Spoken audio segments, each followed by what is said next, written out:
C'est un petit nouveau dans le paysage du sport, mais le pickleball compte bien se faire une place dans les sports de raquettes. Arrivé en France en 2014, le pickleball est un savant mélange de tennis, de paddle, de badminton, mais aussi de tennis de table. C'est exactement le terrain du badminton.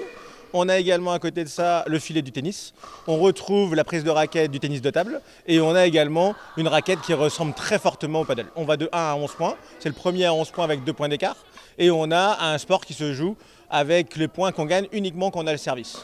Une discipline qui se veut intergénérationnelle. En simple ou en double, le pickleball mise avant tout sur son côté ludique et accessible. Pour des gens d'un certain âge, je dirais, c'est plus agréable que le tennis. Ce qui est très intéressant, c'est qu'on peut jouer avec les enfants. On n'a pas la frappe, la force de frappe, on peut jouer en famille. Si le pickleball reste pour l'heure discret dans le paysage sportif avec ses quelques 300 joueurs inscrits en France, c'est bien de l'autre côté de l'Atlantique qu'il rencontre sa plus grande popularité. Aux États-Unis, il y a plus de 36 millions de personnes qui jouent au pickleball au moins une fois par an.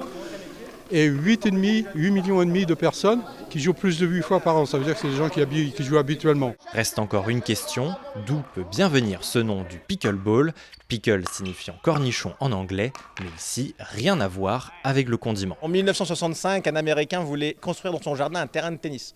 Et malheureusement, on n'avait pas la place pour ce terrain de tennis. Il a fait son garage et il a trouvé toutes les bricoles possibles pour faire des raquettes en plastique, une balle en plastique, un filet de mini-tennis. Et simplement au moment où il a fait ses premiers essais, son chien qui s'appelle Pickle a happé la balle. Aujourd'hui, la légende dit que le sport s'appelle Pickle pour le nom du chien et la balle qu'il a croquée à l'impact. Rien à voir avec le cornichon.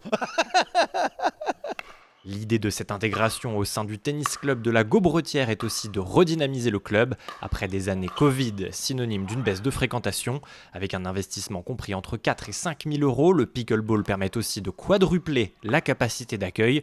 Là où 2 terrains de tennis ne peuvent rassembler que 8 joueurs, la configuration pickleball permet-elle d'en accueillir jusqu'à 32. Reste maintenant à savoir si ce sport hybride saura rencontrer son public. Les curieux peuvent venir gratuitement l'essayer tous les lundis du mois de janvier, de 16h30 à 22h, avant de peut-être définitivement l'adopter.